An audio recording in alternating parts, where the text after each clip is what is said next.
जब मैं तैयारी स्टार्ट किया तो मैं सबसे पहले फ़ेसबुक और इंस्टाग्राम डिलीट कर दिया और पहला प्रीलिम्स, पहला मेंस, पहला इंटरव्यू, पहला सेलेक्ट। मेरा फ्रेंड सर्कल बहुत ज़्यादा हो गया था, तो मुझे लगा कि यहाँ पे रह के तैयारी नहीं हो पाएगी क्योंकि कई बार मैं लाइब्रेरी में पढ़ने जाता था तो वहाँ पे भी दोस्त आ जाते थे, फिर चाय पीने निकल जा रहे हैं। प्रीलिम्स तक के लिए कोई भी कोचिंग वगैरह नहीं जॉइन की। आज के टाइम में यूट्यूब और टेलीग्राम पे बहुत सारे रिसोर्सेज़ अवेलेबल हैं। घटना चक्र को रामबाण उपाय बोला जाता है प्रीलिम्स के लिए। प्रीलिम्स में आपने घटना चक्र किताबें अच्छे से कर ली, कुछ स्टैंडर्ड बुक्स अच्छे से कर ली और करंट अफेयर्स अच्छे से कर लिया और आपका दिन अगर अच्छा रहा तो प्रीलिम्स निकल जाता है। जो यूपी पीसीएस का एग्जाम है उसमें एनसीईआरटी का उतना ज़्यादा रोल नहीं है जितना रोल यूपीएससी के एआई टूल्स हैं उनका इस्तेमाल करके मैं अपना नोट्स बनाता गया। हेलो दोस्तों, नमस्कार। मेरा नाम विभांशु। स्वागत है आप सभी का हमारे एक और नए वीडियो में। तो दोस्तों, यूपीपीएससी 2024 का फाइनल रिजल्ट आने के बाद लगातार हम टॉपर्स के इंटरव्यूज करें जो उसमें सेलेक्ट हुए हैं। तो आज हमारे साथ एसीजीएसटी में फर्स्ट रैंक के साथ सिलेक्ट हुए अखिल पांडे सर हैं। तो आज की इस वीडियो में इनकी डिटेल में जर्नी जानने वाले हैं, किस तरीके से इनकी जर्नी रही, क्योंकि गाँव से ही जो है अपनी तैयारी करते थे। फिल्म्स की तैयारी जो है पूरी की पूरी इनकी गाँव से रही है। बाकी मेंस के लिए इन्होंने जो है बाहर जो है गाँव से निकलकर बाहर शहर लखनऊ की तरफ गए थे अपना मेंस का एग्जाम लिखने के लिए, यानी कि मेंस आंसर राइटिंग वगैरह करने के लिए। तो आज की इस वीडियो में पूरी डिटेल में जानने वाले हैं, क्योंकि आप में से जो छात्र जो है गाँव से तैयारी कर रहे होंगे या फिर सेल्फ स्टडी से तैयारी कर रहे होंगे, तो ये वीडियो उनके लिए बहुत ही हेल्पफुल होने वाली है, क्योंकि सेल्फ स्टडी से इन्होंने तैयारी की है। पूरा रिसोर्सेज इनका जानने वाले हैं। बस आप लोग वीडियो में एंड तक बने रहिएगा। एंड चैनल पर पहली बार है, चैनल को सब्सक्राइब जरूर कर लीजिएगा। सर, हमारे व्यूअर्स जो वीडियो देख रहे हैं, हमारी तरफ से आपको बहुत बहुत बधाई।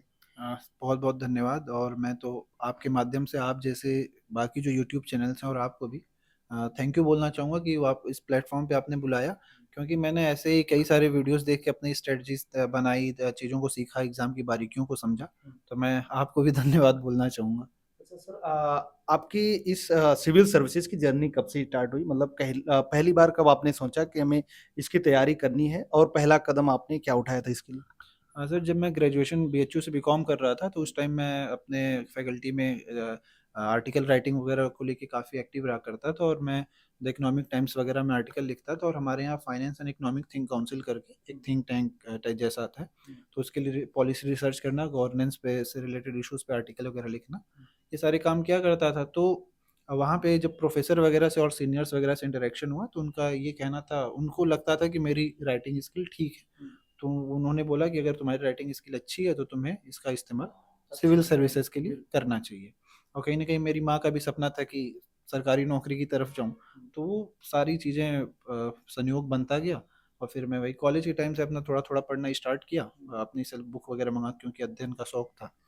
तो फिर उसके बाद जब 2023 में मेरा पोस्ट ग्रेजुएशन कंप्लीट हुआ, उसके बाद मैं पूरी तरीके से आपका इस तैयारी में लग तो गया। कहाँ से तैयारी, मतलब जैसे 2023 में आपने बताया कि स्टार्टिंग आपने कर दी, तो बनारस, क्योंकि आपने बीएचयू से किया था आपने ग्रेजुएशन, तो बनारस से स्टार्ट की या फिर घर घर से किया आपने? नहीं सर, मैं बनारस में काफ़ी लंबे टाइम तक रहा हूँ, तो वहाँ पे मेरा फ्रेंड सर्कल बहुत ज़्यादा हो गया था। तो मुझे लगा कि यहाँ पे रह के तैयारी नहीं हो पाएगी, क्योंकि कई बार मैं लाइब्रेरी में पढ़ने जाता था तो वहाँ पे भी दोस्त आ जाते थे, फिर चाय पीने निकल जा रहे हैं तो टाइम वेस्ट हो जाता था। तो मुझे लगा कि गाँव चलना चाहिए। मेरा गाँव आजमगढ़ में पड़ता है और वो डिस्ट्रिक्ट हेडक्वार्टर से काफ़ी अंदर है, 25 किलोमीटर अंदर है, तो वहाँ पे डिस्ट्रैक्शन वगैरह की बहुत कमी है, नहीं है।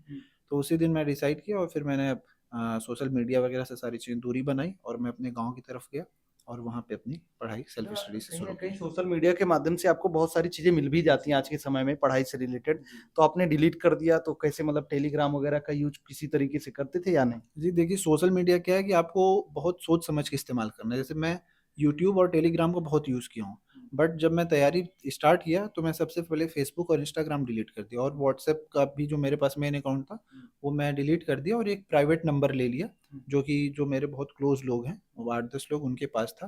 बाकी यूट्यूब और टेलीग्राम का तो मैंने बहुत यूज़ किया। तो आपको ये डिसाइड करना पड़ेगा कि आप सोशल मीडिया का यूज़ किस तरीके से करना चाह रहे हैं, ये आप पे डिपेंड करेगा। तो जब आप गांव चले गए, तो मतलब कहीं कोचिंग वगैरह करके गए थे या फिर ऑनलाइन कोचिंग वगैरह कहीं ज्वाइन की थी? स्टार्टिंग कैसे रही? नहीं सर, मैंने प्रीलिम्स तक के लिए कोई भी कोचिंग वगैरह नहीं जॉइन की। आज के टाइम में यूट्यूब और टेलीग्राम पे बहुत सारे रिसोर्सेज किस अवेलेबल तरीके हैं। से रिसोर्सेज का यूज कर सकते हैं, मतलब कैसे खोज सकते हैं, क्या चीजें वहां मिल सकती हैं? जी, अब जैसे आपका बेसिक होता है, जब प्रिपरेशन स्टार्ट करते हैं तो सबसे पहले तो आपको सिलेबस वगैरह समझना होता है, तो आपको यूट्यूब पे कई सारे वीडियो मिल जाएंगे जिसमें सिलेबस को समझा दिया जाएगा कि प्री में क्या सिलेबस है, मेंस में क्या सिलेबस है, क्या डिफरेंस है, उसके तैयारी के अप्रोच में क्या डिफरेंस होना चाहिए। उसके बाद आप हैं, आप जैसे बाकी कई सारे यूट्यूबर लोग हैं जो कि हम एस्पिरेंट्स की मदद करते हैं अपने विभिन्न वीडियो के माध्यम से, तो वो वीडियो देखा, लोगों की स्ट्रेटजी जो थी वो समझी। इनफैक्ट दिल्ली नॉलेज ट्रैक करके एक चैनल है, उस पे आपकी डिटेल्ड स्ट्रेटजी आती है बिल्कुल, टॉपर बिल्कुल, की। बिल्कुल।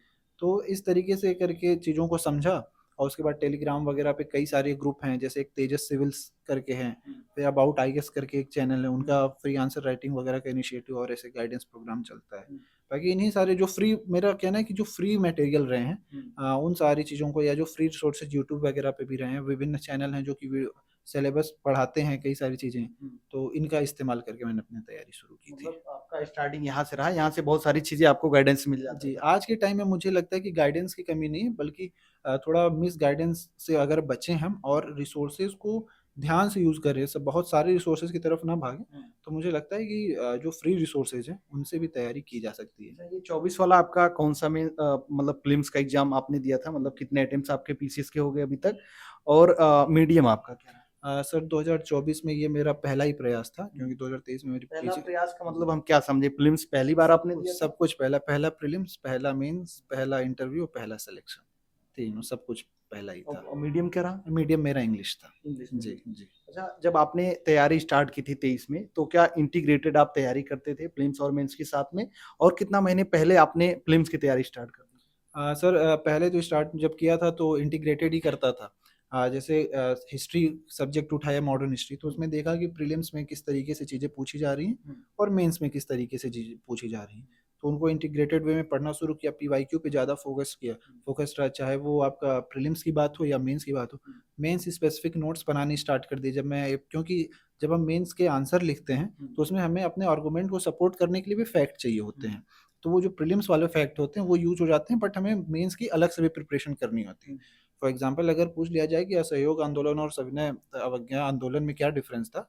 तो हो सकता है ऐसे हम 2-3 पॉइंट बना दें, बट अगर हमें मेंस में लिखना है तो हमें एक स्ट्रक्चर्ड मैनर में उसका आंसर चाहिए। तो उसके मैंने नोट्स बना लिए, उसमें गूगल का इस्तेमाल किया, यूट्यूब वगैरह का इस्तेमाल किया, चैट जीपीटी और अदर जो एआई टूल्स हैं, हुँ, उनका इस्तेमाल करके मैं अपना नोट्स बनाता गया। हुँ। अब नोट्स में मैं आपका कॉपी पे भी फिजिकल नोट्स भी बनाता था और डिजिटल नोट्स भी बनाता था। वन नोट करके ऐप है, उसमें अपने डिजिटल सब्जेक्ट वाइज़ सारे डिजिटल नोट्स मैंने बना रखे थे। नोट्स वगैरह आपके पास पीडीएफ तो होगी जी, उनकी? बिल्कुल, बिल्कुल शॉर्ट पढ़िए। वीडियो। बिल्कुल, बिल्कुल, ठीक है, हाँ। आप हमें प्रोवाइड करा दीजिएगा, हम टेलीग्राम पे डाल देंगे। बिल्कुल, बिल्कुल, मैं आपका प्रोवाइड भी कराऊँगा। आपसे जुड़ने का कोई माध्यम आपने बना रखा है? नहीं, अभी तो नहीं, अभी सोच रहा हूँ, इस पे विचार कर रहा हूँ, कई लोगों ने सजेस्ट किया कि बनाओ, तो अभी उस पे विचार कर रहा हूँ। ठीक है, आप लोग टेलीग्राम हमारे चैनल का लिंक वीडियो के डिस्क्रिप्शन बॉक्स में है, आप वहाँ जॉइन कर लीजिएगा, वहाँ पर हम सर के पीडीएफ वगैरह जो भी शॉर्ट नोट्स के होंगे वो हम डाल देंगे।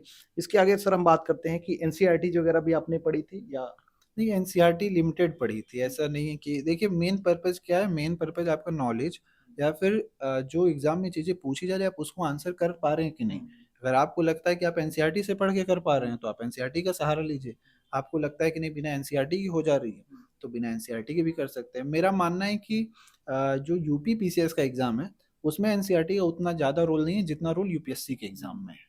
तो बहुत लिमिटेड यूज़ किया था मैंने। बाकी स्टैंडर्ड बुक्स की बात करें, अगर हम पहले मेंस की ही बात कर हुँ, लेते हुँ। हैं, पेपर 1 से लेके 6 तक का क्योंकि कुछ बुकें मेंस की आपके प्रीलिम्स में भी काम आ हुँ, जाती हैं। हुँ।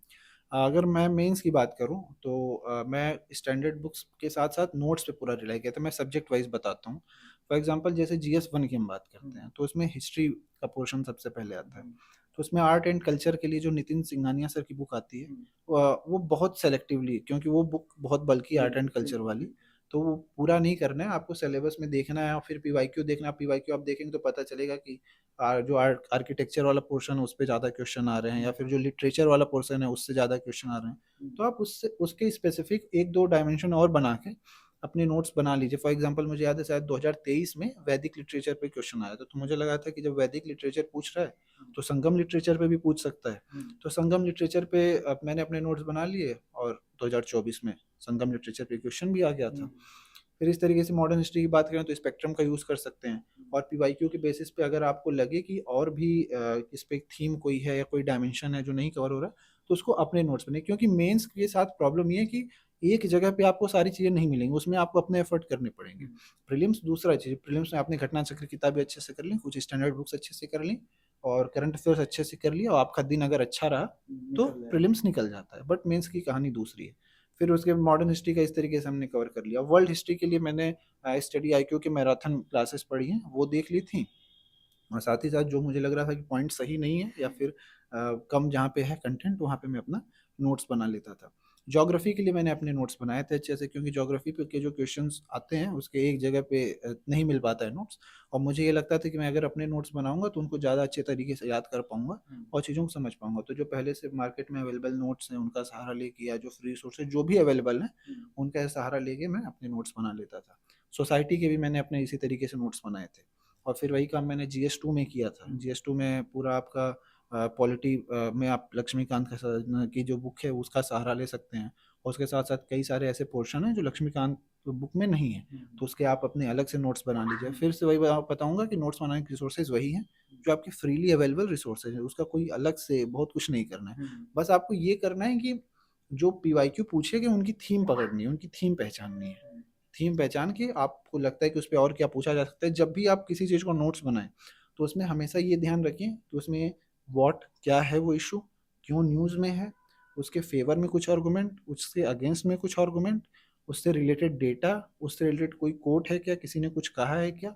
और इस तरीके के जो दो चार और अगर डायमेंशन होते हैं, इन सारे डायमेंशन को कवर करते हुए आप अपने नोट्स बनाएं। जैसे और नोट्स बनाते टाइम एक ये भी ध्यान रखें कि एक बार में नोट्स नहीं बन जाता है, नोट्स रिफाइन होता रहता है, तो उसको स्कोप छोड़ें कि और ज़्यादा चीज़ें उसमें ऐड की जा सके। इस तरीके से करके फिर आपका पॉलिटी हुआ, गवर्नेंस में भी इसी अप्रोच को फॉलो किया। और इंटरनेशनल रिलेशन में पूरा करंट अफेयर्स बेस्ड रहता है, तो उसमें विजन IAS की जो मंथ हाँ मेंस नहीं, मैं मंथली मंथली बुकलेट उठाया था। मंथली बुकलेट उठाया, देखा जो जो टॉपिक न्यूज़ में है उनका एक सिनॉप्सिस वगैरह टाइप का, या फिर आपका मेन मेन जो इनकी इन्फॉर्मेशन रही वो मैंने आपका वही डिजिटल नोट्स में कवर कर ली। और इस तरीके से आपका GS2 वगैरह कवर हो गया। फिर GS3 में आती है। GS3 में आपका डेटा पे ज़्यादा अच्छे से ध्यान दीजिए।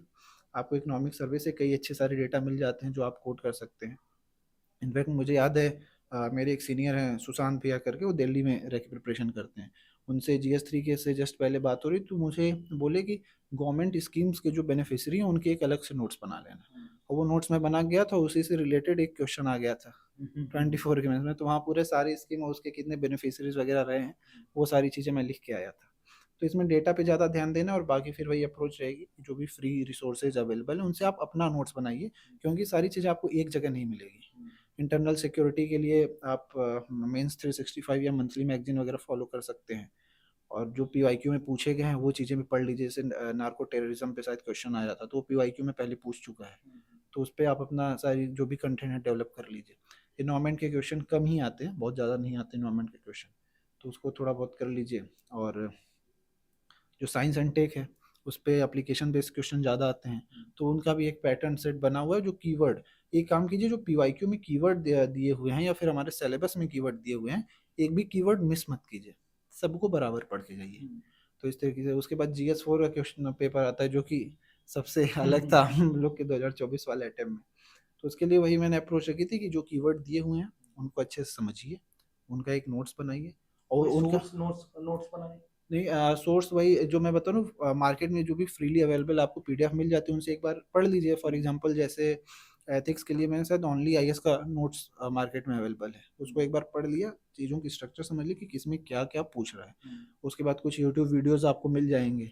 उसके बाद जो चीज़ें नहीं समझ में आ रही हैं, ChatGPT फॉर एग्जांपल अगर इंटीग्रिटी का है, अगर आपको कोई डेफिनेशन डिफिकल्ट लग रही है तो सिंपल ChatGPT से पूछिए कि इंटीग्रिटी की डेफिनेशन क्या है। उसके कुछ एग्जांपल्स आपको मिल ही जाएंगे, अगर आप न्यूज़पेपर वगैरह सिविल सर्विस में फॉलो कर ही रहे हैं तो कुछ ना कुछ वहाँ से एग्जांपल मिल जाएंगे। और उसके बाद सबका एक टेम्पलेट तैयार कर लीजिए कि जो भी रोल ऑफ डिफरेंट वैल्यूज़ हैं उनका डेमोक्रेसी में, सिविल सर्विसेज में, पब्लिक सर्विसेज में इनका क्या रोल है। ऐसे अगर आप 15-16 पॉइंट भी बना ले गए तो आपको 10 पॉइंट तो याद उसमें से रह ही जाएंगे, तो आप सब में बाकियों में भी एडजस्ट, मतलब थोड़ा सा स्मार्ट वर्क करना पड़ेगा, क्योंकि जिस तरीके से एथिक्स का पेपर इवॉल्व हो रहा है, अब बस आप उसी पैटर्न पे नहीं चल सकते कि बस कीवर्ड याद किया, 4 एग्जांपल लिख के चले आए। और उनका थोड़ा आंसर राइटिंग प्रैक्टिस एथिक्स में ज़्यादा ध्यान दीजिए, ब्रेनस्टॉर्मिंग और आंसर राइटिंग प्रैक्टिस पे, कि किस तरीके से आप डिफरेंट डायमेंशंस उस पर सोच पा रहे हैं। जैसे आपने देखा भी होगा 2024 वाला पेपर, वो ज़्यादा एप्लीकेशन बेस्ड था, ना कि ज़्यादा थ्योरी बेस्ड था। और GS5-6 की बात करूँ तो GS5-6 में मैंने अपने नोट्स बनाए थे और उसमें कई सारे रिसोर्सेज का यूज़ किया था। जैसे आपका एक राकेश सारस्वत सर की बुक आती है, ठीक, तो GS5 का जो हिस्ट्री वाला कंपोनेंट है उसके लिए तो वो बेस्ट बुक है, मुझे ऐसा लगता है। और उसके बाद जो चीज़ें मुझे लग रहा था कि उसमें नहीं कवर्ड है, उसमें आपकी ध्येय IAS की एक बुक आती है, बुक उससे मैंने कवर कर लिया था। उसके बाद आपकी जो यूपी गवर्नमेंट की वेबसाइट है, और जो यूपी गवर्नमेंट का एक व्हाट्सएप चैनल या कम्युनिटी चैनल ऐसे करके, उसमें जो भी न्यू डेवलपमेंट होती है या मुख्यमंत्री जी जिन चीज़ों का उद्घाटन करते हैं, कोई नई योजनाओं को बताते हैं, तो वो सारी चीज़ें उसमें आ जाती हैं। और यूपी गवर्नमेंट की वेबसाइट पे आप अच्छे से उनको देखिए, सारी वेबसाइट को, जैसे इन्वेस्ट यूपी वगैरह की वेबसाइट है, उन वहाँ से आपको काफ़ी डेटा मिल जाएगा। गवर्नमेंट की जो नई योजनाएं आ रही, न्यू पॉलिसीज आ रही, पॉलिसीज पे क्वेश्चन आ जाते हैं, उनके बारे में आपको पता चल जाएगा। और साथ ही साथ आप जो भी यूपी स्पेसिफिक डेटा आपको मिल जाए, जैसे मैं क्या करता, जो दैनिक जागरण, मैं वैसे तो इंग्लिश मीडियम मेरा रहा, लेकिन मैं दैनिक जागरण में पढ़ता था, क्योंकि उसमें जो यूपी एडिशन रहता तो उसमें पता चल जाता था कि अगर कोई नई योजना आई या फिर किसी नई योजना का कहीं पे कुछ बेनिफिशियरीज मिले, तो वहाँ से जो यूपी स्पेसिफिक योजनाएं वगैरह रहती थी या यूपी स्पेसिफिक आंकड़े रहते थे, वो मिल जाते थे, फिर मैं उसे इंग्लिश में ट्रांसलेट कर लेता था, फिर अपने हिसाब से चीज़ों को यूज़ कर लेता था। इसके अलावा आपका एसए का पेपर होता है और हिंदी का होता है, उसके लिए क्या सोर्स आपका रहा? हिंदी तो हिंदी के लिए आपका रवीश सर की, जो एसडीएम रवीश सर हैं, उनके नोट्स आते हैं। टेलीग्राम शायद उनका है, हाँ, उनका वहाँ पे टेलीग्राम मिल चैनल, जाएगा। हाँ। तो वो नोट्स यूज़ कर लिया था। और उसके बाद आपका एक पब्लिकेशन का मैं नाम भूल रहा हूँ, उनकी पीवाईक्यू की बुक आती है, उसमें बस यूपी पीसीएस ही नहीं, उसमें UP PCS, UPSC, Uttarakhand PCS, इन सारे का यूथ पब्लिकेशन शायद, हाँ, यूथ पब्लिकेशन, हाँ। तो उनकी बुक आती है, तो वहाँ से आप टॉपिक वाइज चीज़ों को कवर कर सकते हैं। और साथ ही साथ आपका एस कुमार सर का चैनल है, वहाँ से आपका जो गद्यांश वगैरह वाला पोर्शन रहता है, आप उसकी बारीकियां समझ पत्र के, लेखन हाँ, वगैरह भी वहाँ से हो पत्र जाता लेखन वगैरह, पत्र लेखन की तो शायद जो एस कुमार सर की जो बुकलेट है। आती हाँ, पतली वाली, नोट्स आता है। हाँ, उसी से मैंने कर लिया था। इसके अलावा आपका एसए ऐसे, हाँ, ऐसे की बात बताऊं तो ऐसे में वही थीम प्रिपेयर किया था, पहले से प्रिपेयर करके लेके गया था। उसमें आप कोड तैयार कर लीजिए ऐसे में आपका, फिर उसके बाद किस टेम्पलेट पे लिखेंगे, कुछ टॉपर्स की कॉपीज देख लीजिए। तो इस तरीके से मुझे लगता है कि ऐसे काफ़ी प्रेडिक्टेबल है, अगर आप पढ़ जाएं तो तीनों के तीनों ऐसे जो हैं आप प्रेडिक्ट करके जा सकते पहले हैं। से आप अपना बना लीजिए कि 3 में से आपका कौन-सा जो है, करना है, किस पे हमें करना हाँ, है, उस क्योंकि पे आप डाटा वगैरह तैयार कर लीजिए। बिल्कुल, आप अगर यूपी पीसीएस का सिलेबस देखें तो उसमें उन्होंने टॉपिक दे रखे हैं, किन टॉपिक्स पे हम इससे पूछने वाले हैं, और मोर और लेस उसी पे घूम फिर के आते बिल्कुल, हैं। तो आपको थोड़ा-सा मेहनत करना पड़ेगा। 3 ऐसे अगर हैं तो मैं बताऊँ, मुझे लग रहा है मैं करीब-करीब 18-20 ऐसे के करीब प्रिपेयर करके लेके गया था, और उसमें से 3 ऐसे बहुत आसानी से मिल गए थे। अच्छा, जब आप मेंस की इंटीग्रेटेड तैयारी करते हैं तो कहीं न कहीं आपकी प्रीलिम्स की भी तैयारी होती रहती है। तो ये तो रहा आपने ओवरऑल तैयारी की, बहुत सारा पोर्शन आपका प्रीलिम्स का तैयार हो गया, उसके बारे में जानकारी मिल गई। अब अगर स्पेशली प्रीलिम्स की बात करें कि मतलब सिर्फ प्रीलिम्स जब ओरिएंटेड आपने तैयारी की, तो क्या उसका सोर्स रहा था? मतलब जो बुक आपने बताई वो तो पढ़ी थी, इसके अलावा सिर्फ प्रीलिम्स के लिए क्या किया? अगर सिर्फ प्रीलिम्स की बात की जाए तो इसमें घटना चक्र को रामबाण उपाय बोला जाता है प्रीलिम्स के लिए। तो घटना चक्र आप अच्छे से कीजिए, चाहे वो हिस्ट्री की घटना चक्र हो, ज्योग्राफी हो, साइंस हो, और इन्वायरमेंट के लिए, और इस तरीके से सबसे ये तो हाँ, पॉलिटी के लिए तो ये घटना चक्र का हो गया पूरा। अगर सब्जेक्ट वाइज बात करूँ तो हिस्ट्री के लिए वही आपको स्पेक्ट्रम वगैरह प्लस घटना चक्र है। हिस्ट्री में मैंने एक काम और किया था, मैंने एक वर्ड की फाइल बना रखी थी, उस पे अलग अलग ईयर डिवाइड कर रखा था। अब उसमें उस ईयर में जो भी इवेंट हुए हैं उस ईयर के सामने नोट करता जाता था, तो उससे जो क्रोनोलॉजी वाले क्वेश्चन होते हैं वो याद भी हो जाते हाँ, हैं। याद भी हो जाता है, बार बार आप देख रहे हैं, और जो क्रोनोलॉजी वाले क्वेश्चन होते हैं वो आप आसानी से टैकल कर ले क्योंकि अब जाते तो हैं। आयोग कहीं न कहीं क्रोनोलॉजी वाले क्वेश्चन भी बहुत पूछता जी, है। जी, बिल्कुल। और साथ ही साथ जो स्पेक्ट्रम वाली बुक है उसके पीछे जो वाला बिल्कुल पोर्शन है, वहाँ पे गवर्नर जनरल वगैरह का जो डिफरेंट काम किए गए सारांश हैं, टाइप का दिया है। सारांश टाइप का, डिफरेंट जो आपके आंदोलन वगैरह हुए हैं उनके बारे में शॉर्ट समरी में दी हुई दिया है। है, हाँ। और इसके लिए मैं बोलूँगा, अगर आपको टाइम अलाउ करता है तो आप बहुत ही सेलेक्टिवली, पूरी तरीके से नहीं, बहुत ही सेलेक्टिवली आप एक बार लूसेंट भी देख लीजिए। वहाँ से, आपने पढ़ा हाँ, था? हाँ, हाँ, बिल्कुल, बिल्कुल। लेकिन वही बता रहा हूँ ना, इसे कन्फ्यूज़ मत कीजिएगा पूरी लूसेंट से, बहुत सेलेक्टिवली, जहाँ पे मुझे ज़रूरत लगता था। फॉर एग्ज़ाम्पल जैसे एक ऑर्गनाइज़ेशन वाला उसमें पोर्शन है कि कौन-सा ऑर्गनाइज़ेशन कब बना था, उसके आगे ईयर और किसने बनाया था वो लिखा हो, तो वो वाला टेबल मैं अच्छे से याद करके गया था। तो इस तरीके से जहाँ पे आपको लगे, हर जगह नहीं करना है। मैं फिर से बोलूँगा, हर जगह नहीं करना है, सेलेक्टिवली करनी है चीज़ों को। और उसके बाद हिस्ट्री का हो गया। ज्योग्राफी की बात करें तो ज्योग्राफी मैपिंग कर लीजिए अच्छे से, आपके सुदर्शन गुर्जर सर के वीडियोज़ वीडियोस हैं। अवेलेबल हैं यूट्यूब पे, वहाँ से आप मैपिंग का कर सकते हैं। बाकी जो आपका प्रीवियस ईयर क्वेश्चन पूछे गए हैं मैपिंग से रिलेटेड, चाहे वो ज्वालामुखी हो, नदियाँ हों, उनकी आप मैपिंग खुद करके जहाँ पे आप पढ़ते हैं वहाँ पे सामने लगा लीजिए, पेस्ट कर लीजिए, तो आप जब भी देख रहे हैं, उठ रहे हैं, बैठ रहे हैं, तो आपको सारी चीज़ें दिखती हैं, तो वो चीज़ें आपके माइंड में नोट हो जाती हैं। पॉलिटी के लिए फिर वही आर्टिकल्स वगैरह और जो पार्ट ऑफ कॉन्स्टिट्यूशन है उनको अच्छे से करनी चाहिए। ये बस पार्ट ऑफ कॉन्स्टिट्यूशन कहने का मतलब है कि पॉलिटी में एक रिकरिंग थीम है जो बार बार पूछी जा रही है, उस पर फोकस कर लीजिए। लक्ष्मीकांत भी पढ़ ली, लक्ष्मीकांत बट सेलेक्टिवली पढ़ ली, यूपीएससी की तरह मत पढ़िए क्योंकि यूपीएससी और यूपीपीसीएस के एग्जाम में डिफरेंस है, ठीक है। और घटना चक्र कर लीजिए, इस तरीके से आपका पॉलिटी का पोर्शन हो गया। एनवायरमेंट के लिए मैंने क्या किया था कि आपका जो घटना चक्र की बुक आती है वो की थी, और साथ ही साथ पीएमएफ-आईएएस की एक बुक आती है, मैं वो बहुत बल्कि बुक है, वो पूरी मत समझ लीजिएगा। पीएमएफ-आईएएस की बुक में जो स्टार्टिंग के मुझे लग रहा है 3 चैप्टर हैं शायद, जिसमें ये एनवायरनमेंट और इकोलॉजी वगैरह से रिलेटेड कॉन्सेप्ट समझाया गया, जैसे कि इकोलॉजिकल पिरामिड क्या होता है, इकोलॉजिकल सक्सेशन क्या होता है, ये सारी चीज़ें मुझे लग रहा है पूरा मिला-जुला के 20-25 पन्ना होता होगा। वैसे पीएमएफ-आईएएस की बुक बहुत मोटी आती है, पूरा नहीं करना है, बस स्टार्टिंग का वो करके इस तरीके से चीज़ों को किया था। और आपका साइंस के लिए लूसेंट जो जनरल नॉलेज वाली लूसेंट आती है, उसमें जो साइंस वाला पोर्शन दिया है वो, और साथ ही साथ जो घटना चक्र की बुक आती है उतना वो सफिशिएंट मुझे तो लूसेंट लगता में है, रहता है कम। मुझे तो लगता है क्योंकि अगर आप सब कुछ कवर करने जाएंगे तो हो सकता है कि कुछ भी ना कवर हो। तो अगर कम करके ही अगर हमारा कुछ काम हो जा रहा है तो उस पर ज़्यादा ध्यान देना चाहिए। और गवर्नमेंट स्कीम्स अच्छे से कर लीजिए। गवर्नमेंट स्कीम्स इनफैक्ट लूसेंट में बहुत अच्छे तरीके से दी गई। जो पहले की स्कीम, करंट की तो आप करेंगे, बजट वगैरह इन सारी चीज़ों से करेंगे, परंतु जो प्रीवियस ईयर की स्कीम्स या पहले की स्कीम्स रही हैं वो आपकी लूसेंट में बहुत अच्छे से दे रखे हैं। तो वहाँ से यहाँ पे करंट अफेयर का क्या सोर्स आपका रहता था? करंट अफेयर्स के लिए सर मैं पीसीएस अभ्यास करके एक चैनल है, यूट्यूब चैनल, वो मंथली वीडियोस अपलोड करते रहते थे, वो देख लेता था, और लास्ट में उनके कंपाइलेशन आते थे वो भी देखता था।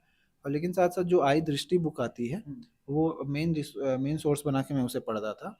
और उसके बाद जब एग्जाम होने वाला तो रहता है तो घटना सार करके हिंदी में आती है। ये मैं ये कहूँगा कि लैंग्वेज को अपना बैरियर मत बनाइए। मैं हिंदी मीडियम इंग्लिश मीडियम कर रहा हूँ, परंतु मैं हाँ हिंदी में ही आती है, हाँ इंग्लिश में भी आती है, लेकिन मैं आई दृष्टि की भी हिंदी में ही उठाता था। तो वहाँ से चीज़ों को कवर कर लेता, तो मुझे ऐसा लगता था कि उसमें ज़्यादा कंटेंट दिया है। हो सकता है मैं गलत हूँ, एक ये साइकोलॉजिकल थिंकिंग हो, बट मुझे लगता था कि जो हिंदी वाली आई दृष्टि है उसमें कंटेंट ज़्यादा अच्छे तरीके से दिया रहता है।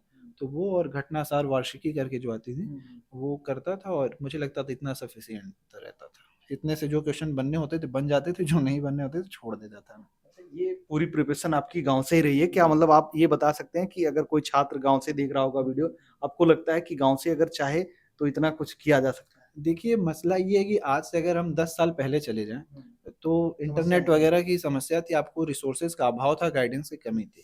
लेकिन अब गांव या शहर नहीं है। मेरे कई सारे दोस्त हैं वो शहर में जाके एक रूम में रह के ऑनलाइन कोचिंग लेके तैयारी कर रहे हैं, लाइब्रेरी में पढ़ रहे हैं, बिल्कुल बिल्कुल। तो मैं तो खैर घर से ही पढ़ता था। तो मैं प्री तक पूरा वही बताया ना, फ्री रिसोर्सेज जितने रहे उनका अच्छे से इस्तेमाल किया। अब तो टेलीग्राम वगैरह पे, इनफैक्ट टेलीग्राम पे एक चैनल मैं मेंशन करना चाहूँगा, मास्टर पीवाईक्यू यूपीपीएससी करके, अनामिका मैम का चैनल है, और बाकी लोग भी इससे एसोसिएटेड रहे जिनकी इस बार एसटीएम बनी है वो मैम।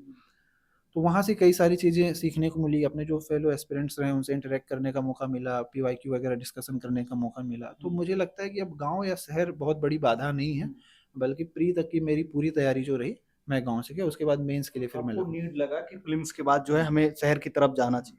आप एक्चुअली वास्तव में ये है कि अगर हम मेंस की बात करें तो मेंस में आपको बड़ा स्पेसिफिक होना पड़ता है, आप किस तरीके से की आंसर राइटिंग कर रही है बहुत मैटर करता है। तो मैं मेंस के लिए आपका लखनऊ में अलीगंज के पास कोचअप आईएएस करके एक इंस्टीट्यूट है, वहाँ पे गया। मैं वो इंस्टीट्यूट इसलिए ज्वाइन किया क्योंकि मेरा पहले का इस तरीके से टेस्ट सीरीज वगैरह का कुछ एक्सपीरियंस नहीं था। तो वहाँ पे वो सामने बैठा के इवेलुएट करते थे, मेरे मेंटोर मनीष सर और आशुतोष सर थे। तो वो सामने बैठा के इवेलुएट करते थे, अगर मैं इंट्रोडक्शन लिखा हूँ तो उसको बताते थे कि नहीं इसको और किस तरीके से और अच्छा लिखा जा सकता है। तो इसलिए मैं वहीं पे ज्वाइन किया, और कहीं पे मैं टेस्ट सीरीज वगैरह नहीं ज्वाइन किया। प्रीलिम्स की आप तैयारी गांव में रह के करते थे तो उस समय टेस्ट सीरीज वगैरह कुछ मतलब लगाते थे प्रीलिम्स के लिए? नहीं, प्रीलिम्स के लिए सर मैं ज़्यादातर आपका पीवाईक्यू पे फोकस था, ठीक है। और बाकी अगर क्वेश्चन प्रैक्टिस करने रहते थे तो कई सारे टेलीग्राम चैनल में आपका फ्री में क्वेश्चन प्रैक्टिस कराते हैं, तो वहाँ से मैं आपका क्वेश्चन प्रैक्टिस कर लेता था। एक चीज और हम जानना चाहेंगे कि आपकी पोस्ट प्रेफरेंस क्या रही थी, क्योंकि जैसे आपको एससीसीटी में फर्स्ट रैंक मिला है तो क्या प्रेफरेंस आपकी रही थी? सर पहला मेरा एसडीएम था, और दूसरा असिस्टेंट कमिश्नर कमर्शियल टैक्स ही था। जो आपको मिला है। जी, क्योंकि मैंने कॉमर्स की पढ़ाई की है, तो मुझे लगता था कि शायद इस क्षेत्र में काफ़ी अच्छा काम किया जा सकता है। एआईटी वगैरह तो काफी अच्छी पोस्ट होती है, उसको नहीं? जी बिल्कुल, सबकी अपनी अपनी प्राथमिकताएं होती हैं। मैंने कॉमर्स की पढ़ाई की तो मुझे लगा कि इसमें ज़्यादा अच्छा काम किया जा सकता है, अपनी पढ़ाई के क्षेत्र में काम करने का मौका मिलेगा, तो इसलिए मैंने एससीसीटी को सेकंड प्रेफरेंस पे रखा था। सर कुछ सजेशन या सुझाव कुछ लास्ट में आप छात्रों को देना चाहेंगे जो आने वाले समय में एग्जाम्स की तैयारी कर रहे हैं या फिर करने वाले मैं 2 मैसेज देना चाहूँगा। हैं? पहला मैसेज तो ये है कि सबका अपना-अपना संघर्ष होता है, सबके अपने बैकग्राउंड होते हैं। हमें अपने आप को किसी से कंपेयर नहीं करना है कि सामने वाला तो लाइफ़ में ये कर रहा है या मेरा फ्रेंड इस स्टेज पे पहुँच गया, हम नहीं पहुँच पाए, या कोई हमसे पढ़ने में अच्छा था या हमसे कोई पढ़ने में ज़्यादा तेज़ था, वो यहाँ पहुँच गया। हमें अपनी लड़ाई देखनी है, हमारा अपना संघर्ष है, हमें अपने संघर्ष में लगे रहना है, और जब सही समय आएगा तो आपके संघर्ष का सूर्य ज़रूर उदय होगा। और दूसरा मैसेज मैं ये देना चाहूँगा कि पढ़ाई कीजिए तो ईमानदारी से कीजिए, नहीं तो मत पढ़ाई कीजिए। सिंपल है, क्योंकि आपको पढ़ाई इतनी ईमानदारी से करनी है कि अगर आप आईने के सामने खड़े हों और खुद से सवाल पूछें कि क्या आपने ईमानदारी से पढ़ाई की है, तो उसका जवाब हाँ होना चाहिए। नहीं तो किसी के दबाव में आके या फिर अपने आप को खुद बेवकूफ़ बनाने के लिए पढ़ाई मत कीजिए, क्योंकि बाकी दुनिया तो आपको बेवकूफ़ बनाने के लिए बैठी ही हुई है। आप खुद को क्यों बेवकूफ़ बना रहे हैं? तो बाकी उसके बाद ईश्वर का आशीर्वाद और घर वालों का आशीर्वाद अगर रहेगा, तो मुझे लगता है कि सिलेक्शन हो जाना चाहिए। ख़ैर उसमें बहुत सारी चीज़ें आ जाती हैं, तो इस ये मेरा मैसेज है। ठीक है सर, आपका बहुत-बहुत धन्यवाद इतना कीमती समय देने के लिए और बहुत ही बेहतरीन जानकारी प्रोवाइड करने के लिए। जी, धन्यवाद, धन्यवाद। और भविष्य के लिए आपको बहुत सारी शुभकामनाएँ। धन्यवाद सर। तो दोस्तों आप लोग को वीडियो कैसा लगा? आशा करता हूँ कि आप सभी लोग को वीडियो अच्छा लगा होगा। वीडियो अच्छा लगे तो लाइक, कमेंट और शेयर जो है ज़रूर कर दीजिएगा। बाकी कोई सजेशन या सुझाव तो आप हमारे कमेंट बॉक्स में कमेंट करके बता सकते हैं। तो चलिए फिर मिलते हैं इस नेक्स्ट वीडियो में, तब तक के लिए जय हिंद, वंदे मातरम।